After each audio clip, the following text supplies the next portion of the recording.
Ever pondered about the invisible forces that power our everyday lives? The mysterious energy that transforms into motion, heat, and work?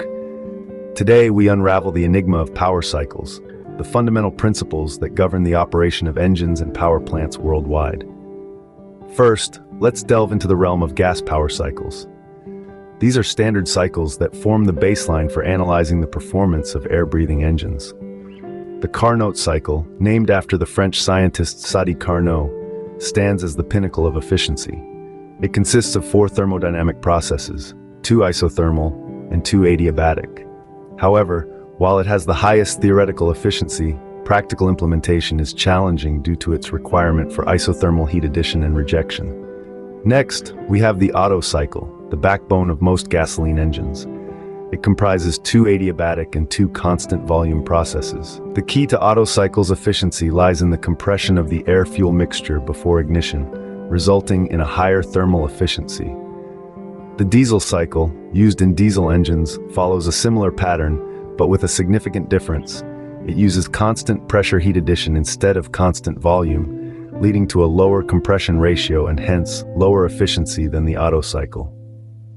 The dual cycle, or limited pressure cycle, is essentially a combination of the Otto and diesel cycles. It provides a more accurate model of actual gas engines, as it involves both constant volume and constant pressure heat addition. The Stirling cycle, an external combustion engine cycle, is unique due to its use of a regenerator, which stores and reuses heat, leading to high efficiency and low emissions. The gas turbine or Brayton cycle is the primary cycle for jet propulsion and gas power plants. It features constant pressure combustion and, with the help of regenerative heat exchange and intercooling, achieves high thermal efficiency. Moving on to the vapor power cycles, we start with the simple Rankine cycle, the basic model for steam power plants. It excels in using water as the working fluid and converting heat into work with high efficiency. The actual vapor power cycle, however, acknowledges the real-world losses and inefficiencies, providing a more realistic picture of a steam power plant's operation. The regenerative Rankine cycle improves upon the simple Rankine cycle by using a feedwater heater to preheat the water before entering the boiler, significantly boosting the cycle's efficiency. Lastly, the reheat Rankine cycle introduces a reheat process to reduce the moisture content of the steam at the end of the expansion process, enhancing turbine efficiency and preventing damage.